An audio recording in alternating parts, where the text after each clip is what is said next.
Olá, tudo bem? Bom dia. Estamos iniciando hoje a nossa segunda unidade. Vamos começar essa segunda unidade com o estudo da República Velha. Na nossa primeira unidade, nós estudamos a história contemporânea internacional, vimos a Revolução Russa, vimos a Primeira Guerra Mundial, o período entre guerras, a Segunda Guerra Mundial e a Guerra Fria. Agora nós vamos estudar um pouco da história nacional, da história brasileira, e vamos começar pela República Velha, ou seja, pelo fim do Segundo Império e o surgimento do sistema republicano no Brasil. A República Velha, ela vai de 1889 a 1930, ela termina com o Estado, termina com a Era Vargas, com o surgimento da Era Vargas, com a Revolução de 30. Mas isso é outra história. O que nós precisamos agora é compreender o surgimento da República e suas características, e principalmente a primeira Constituição Republicana, a Constituição de 1891. Ok? Vamos começar então? Então, antes de nós falarmos de república propriamente dita, a gente precisa falar um pouquinho sobre fatos que antecederam o surgimento da república. Ou seja, nós precisamos voltar ao fim do Segundo Reinado. Aí vocês veem uma charge da época onde Dom Pedro II está sendo derrubado do trono pelos militares. E é mais ou menos isso que aconteceu. Nós vamos tentar relembrar vocês, isso foi objeto de estudo do ano passado, sobre o que aconteceu, sobre o que houve para encerrar o Segundo Reinado, para ocorrer a deposição de Dom Pedro II. As causas do fim do Segundo Reinado, ou seja, da deposição de Dom Pedro II, são várias, mas as principais, sem sombra de dúvida, são a Guerra do Paraguai, a abolição da escravatura e principalmente os interesses da nova elite agrária do Sudeste em tomar o poder e garantir privilégios. Então, existem várias causas, isso é inegável, para a deposição de Dom Pedro II e para o fim do Segundo Reinado. Mas essas três, sem sombra de dúvida, são as principais. A Guerra do Paraguai, a abolição da escravatura e os interesses da nova elite agrária, a elite agrária do Sudeste, principalmente os cafeicultores, de assumir o poder e garantir privilégios. Gente, antes da gente ir para a proclamação da República propriamente dita, deixa eu relembrar vocês do fim do Segundo Reinado. Nós devemos lembrar que Dom Pedro II era pressionado pela Inglaterra, que desejava a abolição da escravidão. Não porque os ingleses fossem bonzinhos ou humanos, o que os ingleses queriam era aumentar o mercado consumidor por seus produtos manufaturados. Nós sabemos que escravo não recebe, escravo não tem salário. Se ele não tem salário e não recebe, ele não compra. Se ele não compra, ele não gera o aumento do mercado consumidor interno. Os nossos amigos ingleses, eles queriam um aumento do mercado consumidor interno do Brasil para o consumo dos seus produtos manufaturados. Então, eles desejavam a substituição de escravos por trabalhadores assalariados. Então, Dom Pedro II sofre uma pressão enorme dos ingleses para que ocorra a abolição da escravidão. Ao mesmo tempo, Dom Pedro II faz de tudo para impedir o processo de abolição. Por quê? Porque ele sabe que as elites agrárias do Norte e Nordeste, elas dependem da mão de obra escrava. Se ele abolir a escravidão, essas elites ficarão sem mão de obra e serão arrasadas economicamente. E Dom Pedro II ele não quer isso, ele precisa do apoio da elite da época, que no caso era a elite nordestina, essa elite que depende da mão de obra escrava. Uma curiosidade, o Brasil é o último país ocidental a abolir a escravidão. Nós quase entramos no século XX com escravos. A sociedade brasileira ela gostava de escravos, ela era uma sociedade escravista. Isso é bem interessante se frisar. Então, outro motivo pelo qual o nosso amigo Dom Pedro II temia abolir a escravidão era desagradar a sociedade, a classe média, né? Desagradar a elite agrária nordestina, que necessitava e gostava de escravos. Então, esse é um grave problema que Dom Pedro II tem. Quando ele abolir a escravidão, ele perde automaticamente o apoio da elite agrária nordestina e desagrada a classe média, né? Outro problema que Dom Pedro II teve e que vai facilitar o seu processo de queda é a Guerra do Paraguai. A Guerra do Paraguai, ela destrói a economia brasileira, toda a guerra é muito dispendiosa, nenhuma guerra é organizada, a guerra é caos, né? E a Guerra do Paraguai fez com que Dom Pedro II entrasse em conflito com a sociedade brasileira.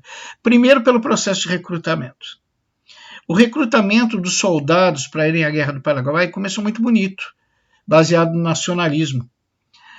Só que os nossos amigos recrutavam os jovens brasileiros, levavam para o campo de treinamento do Exército e davam um treinamento de 15 a 45 dias no máximo. Qualquer um sabe que para se preparar um soldado se precisa no mínimo mais de um ano. Então, os jovens que iam para a Guerra do Paraguai eram mal treinados pelo Exército, mal sabiam operacionalizar seus mosquetões, atuar com suas baionetas e espadins, mal sabiam andar a cavalo e se tornavam vítimas fáceis dos experientes soldados paraguaios. Então a mortandade dos soldados brasileiros era imensa nessa guerra. Morriam como moscas, assim diziam os paraguaios, né? E logo, ninguém mais quis se alistar para uma guerra que virou um verdadeiro genocídio. Então, Dom Pedro II apela para o quê? Para o bolso. Havia um grande número de desempregados na sociedade brasileira. Dom Pedro II, então, vai oferecer a estas pessoas que, se forem para a guerra, vão ganhar soldo dobrado, salário dobrado do soldado. Então, o soldo é o salário do soldado, ele vai ser dobrado. Além disso, aqueles que sobreviverem, que voltarem da guerra, vão ganhar propriedade sobre pedaços de terra, que era o sonho de qualquer brasileiro da época, ter seu pedacinho de terra para plantar. Então vão ganhar propriedade, vão ganhar pedaços de terra para plantar. Aqueles que morrerem na guerra, as viúvas e os órfãos serão amparados pelo Estado através de pecúlios, pensões. Então, todas essas vantagens oferecidas, os desempregados da época, os necessitados, eles vão para a guerra. Só que continua a mesma coisa. Um treinamento muito rápido, esse povo é mandado para a guerra, mal treinado, se torna uma vítima fácil do experiente exército paraguaio. E, novamente, ocorre um genocídio. E agora ninguém mais quer ir para a guerra, nem os jovens do seu nacionalismo, e muito menos os necessitados, porque ninguém quer ir morrer lá próximo ao Paraguai. Então, Dom Pedro II apela. Apela para quê? Apela para os voluntários da pátria, que de voluntários não tinham nada. Não existe uma cidade no Brasil que não tenha uma rua chamada Voluntários da Pátria, em homenagem aos nobres voluntários que foram lutar na Guerra do Paraguai. Só que vocês vão ver agora que de voluntários não tinham nada, né? Os voluntários da pátria, que Dom Pedro II se refere, numa época em que ninguém mais quer ir para essa guerra, porque ela virou um genocídio, virou um massacre para os soldados brasileiros mal treinados diante do bem preparado exército paraguai, o que vai acontecer agora é a apelação. O exército ordenado por Dom Pedro II começa a sequestrar pessoas. Por exemplo, uma mãe mandava o filho na padaria comprar o pão, o filho não voltava mais. Ele era sequestrado pelo exército, levado para um campo de treinamento e quando se via ele já estava lutando na Guerra do Paraguai. O dono do seu escravo manda o escravo buscar água. O escravo não volta mais, porque o exército brasileiro sequestrava o escravo e enviava esse escravo para as frentes de batalha na Guerra do Paraguai. Então isso desgastou a imagem de Dom Pedro II de uma maneira impressionante com a sociedade da época. Se vocês forem ao Museu Nacional, vocês vão poder observar as cartas desesperadas de mães e mesmo de donos de escravos que escreviam a Dom Pedro II pedindo, pelo amor de Deus, que devolvesse seus filhos. Então, a Guerra do Paraguai desgasta Dom Pedro II com a sociedade pelo processo de recrutamento, desgasta Dom Pedro II com a sociedade porque essa guerra dura bem mais do que era necessário, do que se esperava, né? Ela vai durar mais de 4 anos, e vai falir o Brasil literalmente. Toda a guerra é muito dispendiosa. Mas, mais que tudo, o que vai acontecer nessa guerra é que os militares brasileiros, que antes eram monarquistas ferrenhos, vão se sentir abandonados no fronte de batalha. Eles literalmente não recebem soldados bem treinados, eles não recebem mantimentos, eles não recebem munição. Os monarquistas abandonam os militares na frente de batalha. E a ponto de Duque de Caxias, célebre patrono do exército brasileiro, falar abertamente que o maior inimigo do exército brasileiro não eram os paraguaios, não. Eram os monarquistas, os políticos monarquistas e o imperador Dom Pedro II. Então, o abandono do exército na frente de batalha, ele faz com que o exército veja os monarquistas e veja Dom Pedro II como um inimigo. Quando a guerra é vencida, né? Lembramos vocês, a gente já estudou isso no passado, em séries anteriores, que o Brasil ele formou uma tríplice aliança com Argentina e Uruguai para derrotar o Paraguai. Quando essa tríplice aliança arrasa o Paraguai, e eu vou dizer arrasa porque arrasa mesmo, destrói o Paraguai a tal ponto que eles nunca mais se recuperaram, essa é a grande verdade. Agora, no século XXI, parece que o Paraguai deu uma melhoradinha, mas depois da Guerra do Paraguai não haviam mais homens e jovens, só haviam crianças e velhos. E o Paraguai acabou sendo repovoado por salteadores, por mestiços, por renegados de outras nações. Então, o Paraguai foi arrasado. Isso foi uma das consequências da Guerra do Paraguai. A destruição do Paraguai, da sociedade paraguaia, do sistema produtivo paraguaio. O sistema produtivo paraguaio, na época, ele fazia concorrência aos ingleses. Por isso que os ingleses tinham tanto interesse também na derrota do Paraguai. Bom, voltando aqui ao nosso estudo, recordando o passado que nós já estudamos sobre história, sobre o Segundo Reinado, quando os militares voltam como heróis e são recebidos como heróis por Dom Pedro II, no outro dia já surge o boato que Dom Pedro II pretendia dissolver o exército e criar uma guarda nacional. Os militares não entendem nada. Um dia nós somos saudados como heróis, no outro dia eles já estão dizendo que vão dissolver o exército. Então começa uma espécie de rede de intrigas para colocar exército contra os monarquistas, contra Dom Pedro II. Quem é que está fomentando essa rede de intrigas? Observe como fake news existia desde essa época. Quem fomenta essa rede de intrigas é a elite agrária, a nova elite agrária, a elite agrária do Sudeste, os cafeicultores. Os cafeicultores eles têm muito interesse que acabe o Segundo Reinado, que Dom Pedro II seja deposto, que se implante uma república no Brasil para que eles assumam o poder e para que tenham privilégios. Gente, nessa altura do campeonato, a escravidão já foi abolida. Já aboliram a escravidão abolida, né? E a elite nordestina, a elite agrária nordestina faliu com a abolição da escravidão. Mas antes de falir, essa elite nordestina vai fazer de tudo para depor Dom Pedro II. Né? Vai ser a vingança final da elite nordestina agrária. Agora, quem está assumindo o poder, a elite da época, é a elite agrária do Sudeste, principalmente os cafeicultores. E ao contrário da elite agrária nordestina, que antes fazia parceria com Dom Pedro II, a elite agrária do Sudeste, dos cafeicultores, ela quer depor Dom Pedro II, quer implantar uma república e assumir o controle do país. Então eles fomentam, através de notícias, muitas delas falsas, intrigas entre militares e monarquistas. Por exemplo, intrigas do tipo, olha, a princesa Isabel vai mandar prender o Marechal Deodoro da Fonseca. A princesa Isabel diz que prefere sua guarda de lanceiros negros, que era uma guarda que ela tinha só de escravos, né, uma guarda pessoal, prefere essa guarda que os militares brasileiros. Aí do outro lado vem a notícia. O Marechal Deodoro da Fonseca diz que vai mandar prender o Conde D, que era o marido da princesa Isabel, filha de Dom Pedro II. E por aí vai. É uma guerra de intrigas. Chega a tal ponto que o Marechal Deodoro da Fonseca se irrita. Ele vai até o quartel, manda que 100 cavalariços vistam os seus uniformes de gala. Observe que ninguém sabe o que vai acontecer. Eles acham, os cavalariços do exército, que vão participar de algum desfile, alguma coisa assim. Marechal Deodoro, então, vai com esses 100 cavalariços, para na frente do palácio do governo, onde está Dom Pedro II, e proclama a República, sem ninguém entender nada.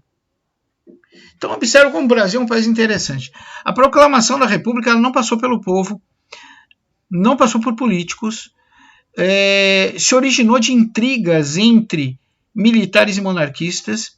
Um dia o Marechal Deodoro se irrita, o líder do exército, se irrita com essas intrigas, pega 100 cavalariços, que nem sabe o que vai acontecer, leva para frente do palácio, proclama a República e depois ele vai para casa. Dom Pedro II, que já não tinha apoio de mais ninguém, não tinha apoio do exército, não tinha apoio da sociedade, não tinha apoio de elite, não tinha apoio de igreja, não tinha apoio de mais ninguém. Com essa proclamação da República, feita por Deodoro, ele teme pela segurança de sua família. Ele pega no outro dia seus familiares e vai embora para a França, onde ele vai viver exilado lá na França. Consegue o exílio na França. Aliás, todos os reis acabam se exilando na França, né? Bom, então agora nós temos uma república. Só tem um probleminha aí. O que é a república? A maior parte do povo brasileiro não sabia o que era a república e ouso dizer que não sabe até hoje o que é. Outro problema também, e um problema grave que caracteriza o surgimento da República Brasileira. O povo, a população, não participa do surgimento da República. A República surge alheia ao conhecimento do povo. Ou seja, a República é instaurada segundo os interesses de uma elite agrária do Sudeste, os cafeicultores, e por militares, sem participação popular. Então, a grande característica do surgimento da República no Brasil é essa. Não houve participação do povo na transição de império para república. Ok? Bom, nós vimos que a república vai surgir no Brasil. Aí, mais uma vez, eu friso nos slides que a principal característica do surgimento da República do Brasil é não ter havido nenhuma participação popular. O povo nem sabe o que é a república. Quem é que constrói a república no Brasil? Uma elite agrária. Que elite agrária? Os cafeicultores e militares. Bom, gente, a República Velha ela vai se dividir em duas fases. A República da Capa e da Espada, onde ela vai ser controlada pelos militares, os militares terão controle da República, e a República Oligárquica, onde quem controla são os membros da elite agrária brasileira, a elite agrária do Sudeste, a elite agrária nordestina se acabou com o fim da escravidão. Então, a elite agrária do Sudeste, principalmente cafeicultores. O que é oligarquia, gente? A oligarquia é o governo de minoria. Então, observe que tem duas fases da República. Uma controlada por militares. E a segunda fase, a República Oligárquica, que tem esse nome porque oligarquia significa governo de minoria. Por que tem esse nome de República Oligárquica? Porque ela só vai se preocupar em privilegiar a elite agrária, os cafeicultores. Novamente, vocês veem que nenhuma das duas fases da República Velha existe participação popular ou privilégio dos interesses populares. Bom, antes de nós estudarmos mais detidamente a primeira fase da República, que é a capa e a espada, ou a segunda fase, da República e a República Oligárquica, nós temos que ver a primeira Constituição Republicana, que é a Constituição de 1891. De novo, essa Constituição ela vai ser criada por dois grupos políticos numa Assembleia Nacional Constituinte. Os dois grupos políticos que vão criar essa Constituição são os republicanos autênticos, que são os militares, eles se chamavam republicanos autênticos, e os republicanos liberais, que eram os políticos que estavam ali para garantir os privilégios da elite agrária. Novamente eu pergunto, existe nessa Constituição algum grupo preocupado em defender os interesses da população? Nananina, não. Um grupo, republicanos autênticos, está preocupado com o modo de ver e com os privilégios dos militares. Outro grupo, os republicanos liberais, estão preocupados com o modo de ver e com os privilégios da elite agrária. Então, essa primeira Constituição, a Constituição de 1891, primeira Constituição republicana, ela também se caracteriza por não ter nenhuma preocupação com participação popular ou com as demandas da população. Ela se preocupa com as demandas de militares e da elite agrária. São esses dois grupos que vão criar essa Constituição em uma Assembleia Nacional Constituinte.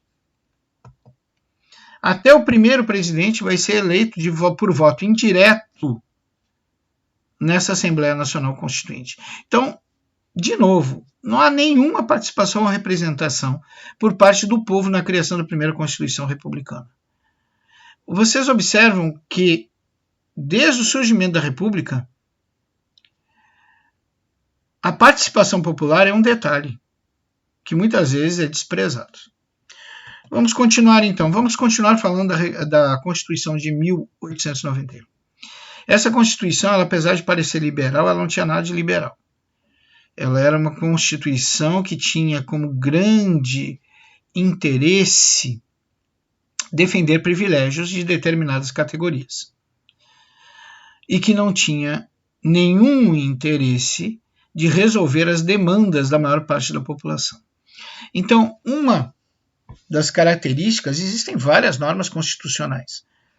Uma das características da Constituição de 1891 é o voto aberto.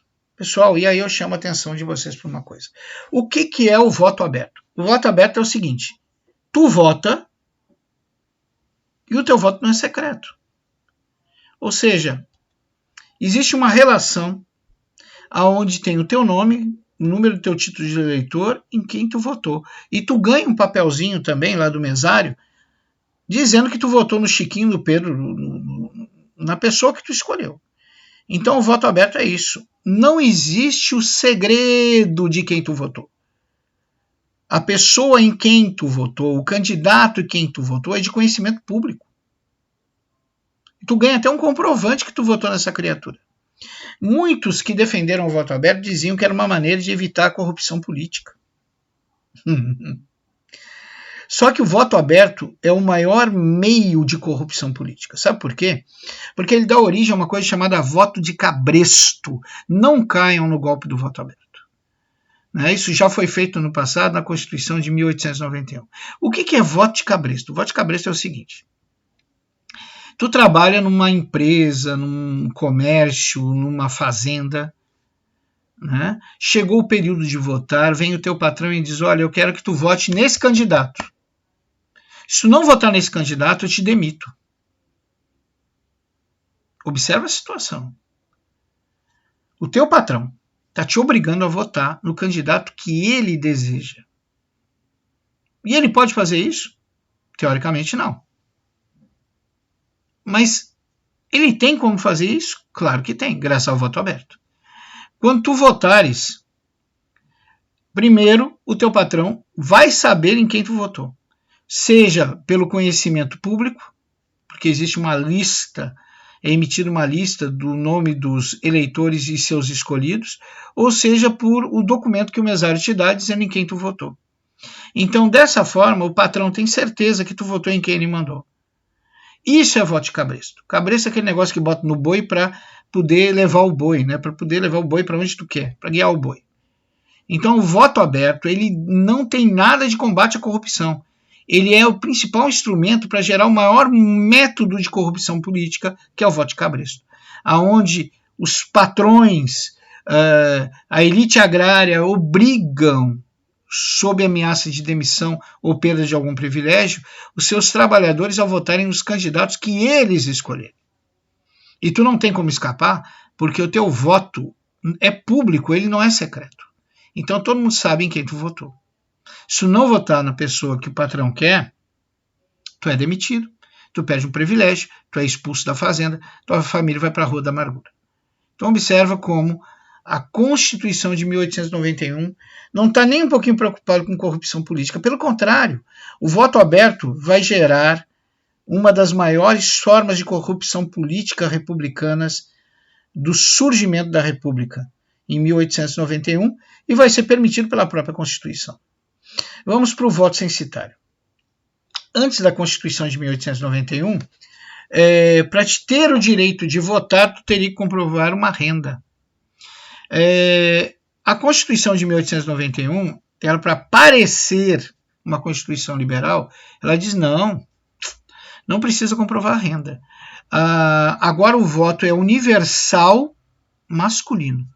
O que significa? Que tu não precisa mais comprovar a renda, que qualquer homem pode votar, mas não podiam votar homens menores de 21 anos.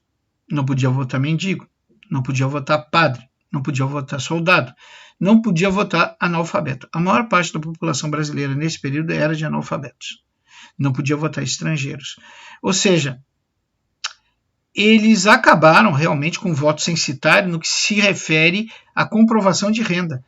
Mas as regras impostas nesse voto universal masculino continuam reduzindo as pessoas que têm direito a voto, a ponto de 1% a 10% da população realmente ter direito a votar. A maior parte da população não votava, porque a maior parte da população era composta de analfabetos. Pessoas com menos de 21 anos. Nós devemos lembrar que nessa época a expectativa de vida era muito pequena, né? Com 30, 35 anos já acabou. Né? Haviam muitos pobres, mendigos, haviam padres, haviam soldados, e haviam muitos estrangeiros, e haviam muitas mulheres. Então a maior parte da população não votava, o que votava era uma minoria. Uma minoria até mesmo privilegiada, porque se tu passasse de 21 anos, era sinal que tu tinha uma vida um pouco melhor que a maior parte da população brasileira, que tinha uma expectativa de vida muito baixa, chegando ao máximo aos 35 anos. Tá? Então, tais condições reduziam realmente o direito ao voto a 10% da população. Tá? Bom, continuando. Algumas determinações da Constituição de 1891 ainda. O presidente, prestem bem atenção nisso, que no futuro isso vai ser muito importante para que vocês entendam a queda do nosso amigo Floriano Peixoto. O presidente, se ele não pudesse cumprir o mandato por qualquer motivo, morte, renúncia, impeachment, o que vocês quiserem, se ele não pudesse cumprir o mandato, o vice só poderia assumir se o presidente tivesse cumprido metade do seu mandato mais um dia. Se o presidente não tivesse cumprido metade do seu mandato mais um dia, o vice assumiria apenas para convocar novas eleições. Então, observa, se o presidente ficar doente, morrer, renunciar ou for sofrer processo de impeachment, o vice só assume se o presidente tiver cumprido metade do seu mandato, ou seja, 2 anos mais um dia. Caso contrário, o vice não assume, ou seja, ele assume, mas para convocar eleições. Está compreendido? No futuro isso aí vai ser muito importante para a gente. Continuando, outra determinação da Constituição de 1891 era a fim do poder moderador. O poder moderador era aquele poder que foi criado por Dom Pedro I, lá no primeiro reinado, que era um poder que controlava os outros poderes. Controlava o legislativo, executivo e judiciário. Então agora não tem mais poder moderador. Na realidade, a Constituição de 1891, ela determina a existência de 3 poderes, legislativo, executivo e judiciário, independentes e harmônicos entre si. Tá ok? Então observa aí algumas determinações da Constituição de 1891. A outra determinação da Constituição de 1891 é a separação entre igreja e Estado, que é o famoso Estado laico, ou seja, o Estado não sofre interferência de religiões de espécie nenhuma. E o Estado não faz acepção de pessoas por causa de religiões. Né? Então, o candidato poderia ser católico, poderia ser de uma religião afro, poderia ser de qualquer tipo de culto religioso. Não existe mais. E as igrejas não têm mais direito a interferir politicamente no Estado. Né? Então, a separação da igreja do Estado e a geração do Estado laico já vem com a primeira Constituição Republicana de 1891. Como eu falei anteriormente, essa Constituição também vai garantir a liberdade de culto religioso. Pode cultuar a religião que tu quiser. Essa Constituição ela também garantia o ensino primário obrigatório e gratuito ao cidadão brasileiro. E esse ensino tinha que ser laico, não podia ser um ensino voltado ao interesse de alguma religião. Então, essa Constituição de 1891, ela separa o Estado da Igreja, surge o Estado laico, ela garante liberdade de culto e garante o ensino primário ao povo brasileiro, sem a necessidade que esse ensino primário seja dirigido ou direcionado por alguma religião. Bom, também são criados o poder legislativo bicameral. O que é isso? Os deputados tinham mandatos de 3 anos, e os senadores tinham um mandato de 9 anos. Acabou aquele negócio de senador vitalício. O cara só saía do Senado morto, né? Então acabou o tal senador vitalício, ou seja, enquanto o cidadão estivesse vivo, ele era senador. Isso não existe mais. Nós temos aí deputados com mandatos de 3 anos e senadores com mandatos de 9 anos. Não existe. Não há mais o senador vitalício. E o 10º item que nós vamos salientar da Constituição de 1891 é o surgimento do poder legislativo provincial. Teoricamente, a oportunidade de cada província ter sua Câmara Legislativa, ter seus políticos, aumentaria a independência política das províncias, que poderiam criar, além de ter independência política, também poderiam criar suas próprias leis e até mesmo seus próprios impostos. Daria, então, esse poder legislativo provincial maior independência política e econômica para as províncias. Então, estas são as determinações da nova Constituição, da primeira Constituição republicana, que é a Constituição de 1891. Nessa mesma Constituição, em Assembleia Nacional Constituinte, por voto indireto, se elegeu o primeiro presidente republicano brasileiro, que foi um militar, que é o nosso amigo, o Marechal Deodoro da Fonseca. Tá? E o vice também é um militar, é o Marechal Floriano Peixoto. Claro que o outro grupo que estava fazendo parte dessa Assembleia Nacional Constituinte, que grupo é esse? Os tais republicanos liberais que estavam ali para defender os interesses da elite agrária, principalmente dos cafeicultores que faziam parte dessa elite agrária, eles não gostaram nada disso. Porque o objetivo dessa elite agrária é assumir o poder político e garantir privilégios. Então nós vamos ver que a partir de agora, esses políticos republicanos liberais vão fazer de tudo para acabar com o governo dos militares, para acabar com o governo de Deodoro e Floriano Peixoto. Mas isso é uma outra história. Nós vamos ver as maquinações, as tramóias, nós vamos ver os artifícios criados por esses republicanos liberais, entre aspas, que defendiam os interesses da elite agrária e que queriam fundar no Brasil uma república oligárquica, uma república que se preocupava só em defender os interesses de uma minoria. Ok? Bom, mas isso é tema para a nossa próxima aula. Nessa aula nós vimos o fim do Segundo Reinado e os fatores que levaram ao fim do Segundo Reinado. Nessa aula nós vimos o que levou à proclamação da República. Nós vimos que a característica do surgimento da República no Brasil, a principal característica, é que não há participação popular. Nós vimos o surgimento da primeira Constituição Republicana em 1891.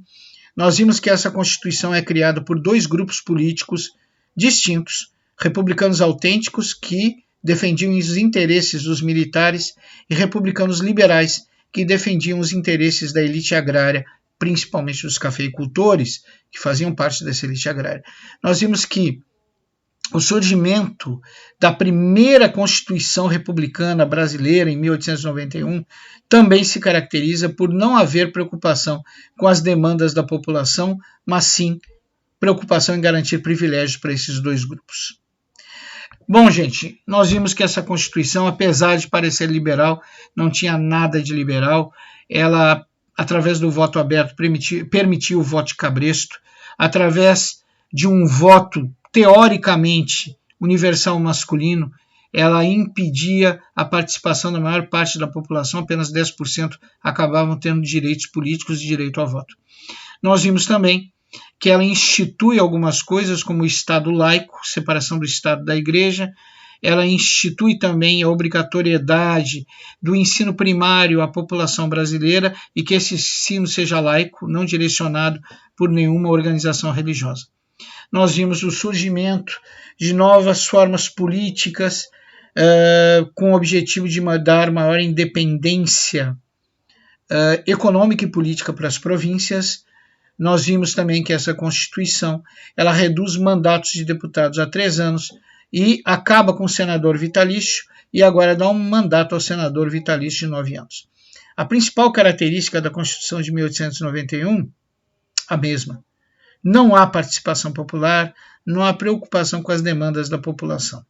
Nós vimos que também essa Constituição, a primeira republicana, que surge em Assembleia Nacional Constituinte, ela vai dar origem, também vai surgir aí nessa Assembleia Nacional Constituinte, o primeiro presidente republicano brasileiro, eleito de forma indireta por militares e por políticos liberais. Esse primeiro presidente, ele é um presidente militar, é o Marechal Deodoro da Fonseca, e seu vice, também um militar, o Marechal Floriano Peixoto. Essa eleição ela provoca uma cisão de interesses. De um lado, os interesses dos militares, republicanos autênticos, do outro, os interesses dos republicanos liberais, que defendiam os interesses da elite agrária da época. Nós vamos ver que os republicanos liberais vão fazer de tudo para depor o governo militar, para instaurar uma república oligárquica. O que é uma república oligárquica? Oligarquia, aquela que defende os interesses de uma minoria, ou seja, instaurar uma república oligárquica que defende os interesses só da elite agrária, principalmente cafeicultores.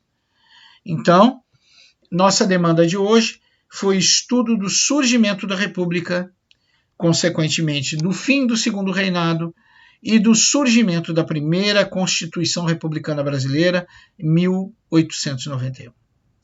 Gente, por hoje chega. Agradeço a atenção de vocês. Espero que vocês tenham gostado da aula. Qualquer dúvida, enviem pela plataforma. Desejo do fundo do meu coração que todos vocês fiquem bem e que Deus os abençoe. Abençoe vocês e vossas famílias. Muito obrigado. Até a próxima.